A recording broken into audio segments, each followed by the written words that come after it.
ఇక ప్రధాని మోదీపై కాంగ్రెస్ నేతలు ఫైర్ అయ్యారు. ప్రధానమంత్రి మోడీ గ్యారెంటీలకు వారెంటీ అయిపోయిందని, అందుకే ఆయనకు ఓటమి భయం పట్టుకుందని అన్నారు.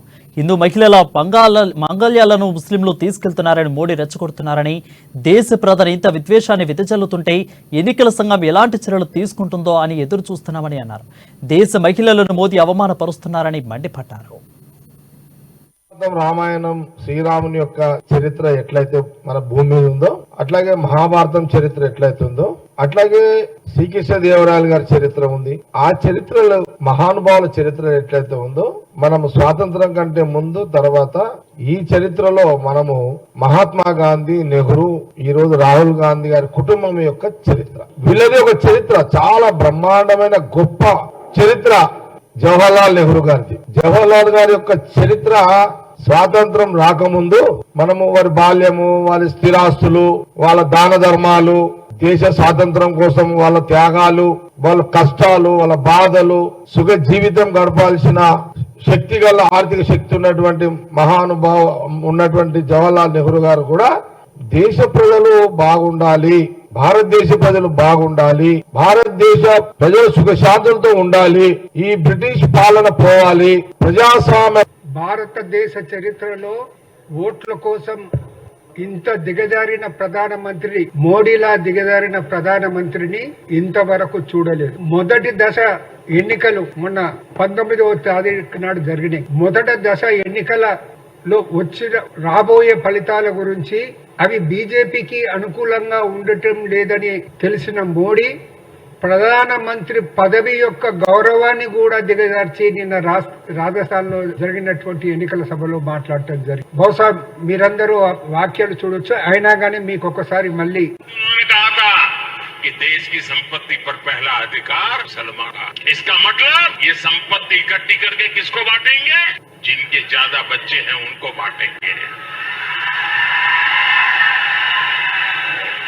घुसपैठियों को बांटेंगे।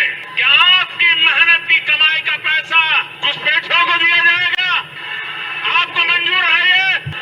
ये कांग्रेस का मैनिफेस्टो कह रहा है कि वो माताओं बहनों का కృషి చేస్తూ ఇప్పటికన్నా ఈ రెచ్చగొట్టి ఏది విదేశాలు వెంచి ఓట్లు తీసుకునే కార్యక్రమం తక్కువ చేయి, ఏదన్నా డెవలప్ చేస్తావు, ఏం చేస్తావో చెప్పు, అంతే. ఇప్పటి వరకు ఏం చేసినావు చెప్పు, అది ఇడిచిపెట్టి ఎంతసేపటికి అది అయిపోతుంది, ఇది అయిపోతుంది, వీళ్ళకి వేస్తే పుస్తకాలు ఉండవు, ఇల్లు ఉండదు, బంగారం గుంజుకుంటారు, ఆఖరికి మిమ్మల్ని ఎత్తుకపోతారు. ఇక ఒక్కటి తగ్గింది, హిందువులను కూడా తుర్కోళ్ళు ఎత్తుకపోతారు అనే మాట ఇక తగ్గింది, అది ఒక్కటి ఇడిచిపెట్టింది, అన్ని చెప్పింది. ఇక हिंदुओं को उठा के ले जाता बोलने का छोड़ दिया, बाकी का सब बोल दिया. तो इस वजह से मैं सबसे गुजारिश कर रहा हूँ, हर नौजवान और खवातीन से आपके मिलके कांग्रेस को बचाएंगे, कांग्रेस को जिताएंगे तो देश में सही रहेगा. अगर फिर एक मरतबा नरेंद्र मोदी रहेगा, इस देश का दो टुकड़े हो जाएंगे. हिंदू देश बनाने की कोशिश में वो नहीं बनने देना है. तो हर मुसलमान, हर हिंदू मिलके इस देश को मिला के कांग्रेस को जिताएंगे, एनडीए को जिताएंगे तो फिर सबको बराबर का मौका मिलेगा. नौकरियों में हो, उनकी जिंदगी में हो, पढ़ाई में. ప్రధానమంత్రి మాట్లాడగలిగిన వ్యక్తి ఆయనకి నిజమే తెలుస్తుంది. కాంగ్రెస్ ఏం చేసింది ఈ దేశానికి, ఏ పునాదులేసి ఆ పునాదుల పైన నువ్వు నిలబడి మాట్లాడుతున్నావు అనేది మర్చిపోయాడా? కాంగ్రెస్ మేనిఫెస్టోలో ఏముందో ఆయనకి తెలుసా? తెలిసే మాట్లాడుతున్నాడా, తెలియక తప్పు మాట్లాడుతున్నారా?